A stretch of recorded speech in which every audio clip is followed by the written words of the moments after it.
shaqada inoo taala oo ay kow ka tahay doorashada guddoonka labada aqal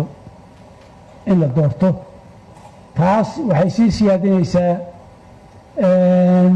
dareenka abuurmay oo aan hadda sheegahayo waxay muujinaysaa dhib badan oo lasoo maray labadii sano lasoo dhaafay khilaafaad badan oo lasoo maray in ay wax ka bedelan oo arrintaas oo dhan xallinaysa oo asaas oo ah in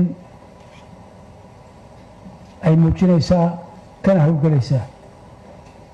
waxyaalaha saaxiibadii qaar badan ba haddii ay u sheegay prime ministerkii markaan ka soo baxnay waxay soo wacay madaxweynaha ayaa soo wacay waxaan aad iyo aad runtii markii aan telefoonka dhigay anigu aan iskula hadlay war wixii naloo sheegaya midhaa waxbaa beenka ah wax la abuurayay ba ahaayeen maxay tahay waxaas hadalladii prime ministerku nagula hadlay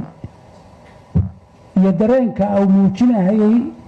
dhismaha iyo dhaarinta iyo kalfadhiga kan uu ka qabay intii in leeguu madaxweynuhuna ii sheegay been bii sheegay markii aan telefoonka dhigay anaa isla hadlo waxaan idhi wartona wixii laydiin sheegahayey waxba kama jiraan waxba ka jiraan dad baa ka biic mushtarahayey miyaa yani labaduba waxay muujiyeen oo qabeen in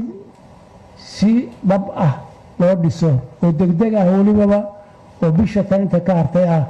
guddoonkii labada aqal ee baarlamaanka